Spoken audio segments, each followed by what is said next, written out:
திருவள்ளுவரின் வழியில் வாழ்ந்து வாழ்வின் உன்னத நிலையினை அடைய திருக்குறளோடு நாம் என்னும் இந்த நிகழ்விலே இணைந்திருக்கின்ற உங்கள் அனைவருக்கும் முதற்கண் வணக்கம்.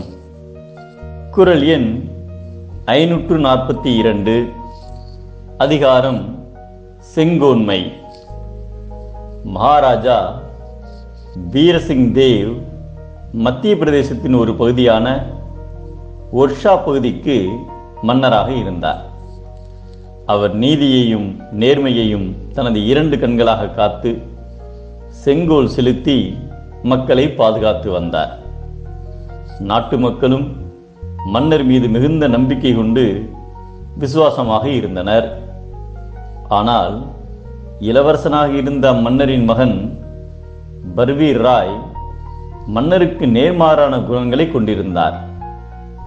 இளவரசன் ஒரு நாள் காட்டுக்கு வேட்டையாட சென்றபோது ஒரு துறவியை அம்பு எய்தி கொன்றுவிட்டார்.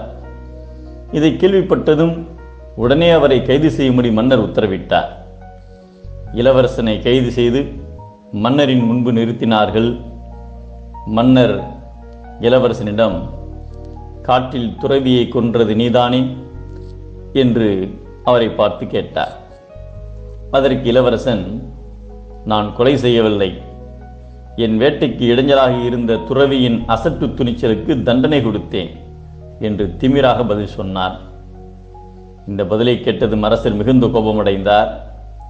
அருகில் இருந்த அமைச்சர்கள், இளவரசருக்கு கடுமையான தண்டனை எதுவும் கொடுத்து விடாதீர்கள், உங்கள் சிம்மாசனத்துக்கு வாரிசாக வரப்போகிறவர் அவர்தான் என்று பரிந்து பேசினர். அப்பொழுது அரசர், குடிமக்களின் மாணிக்கமாக விளங்கிய ஒரு துறவியை இவன் கொன்றுள்ளான். அது மட்டுமன்றி தான் செய்த காரியத்தை நியாயப்படுத்தியும் பேசுகிறான். அப்படிப்பட்ட இவன் எப்படி இந்த சிம்மாசனத்துக்கு வாரிசாக முடியும்? மக்கள் மீது எனக்குள்ள சமநோக்கும் நீதி வழங்கும் உறுதியும் பிள்ளை பாசம் என்ற பெருமூச்சு பட்டு கருகி போய் விடக்கூடாது என்று முழங்கினார். அடுத்த வினாடியே மன்னரின் வாளுக்கு இளவரசன் இரையானான்.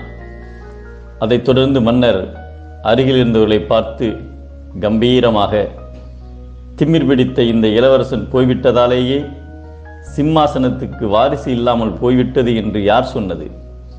இந்த நாட்டிலே இருக்கும் ஒவ்வொரு இளைஞனும் இளவரசன்தான். அவர்கள் ஒவ்வொருவருக்கும் இந்த சிம்மாசனத்தில் அமர தகுதியுண்டு என்று கூறினார். மன்னரின் நீதி தவறாத நேர்மையின் காரணமாக அந்நாடு ஒருமைப்பாட்டின் கோட்டையாக விளங்கியது.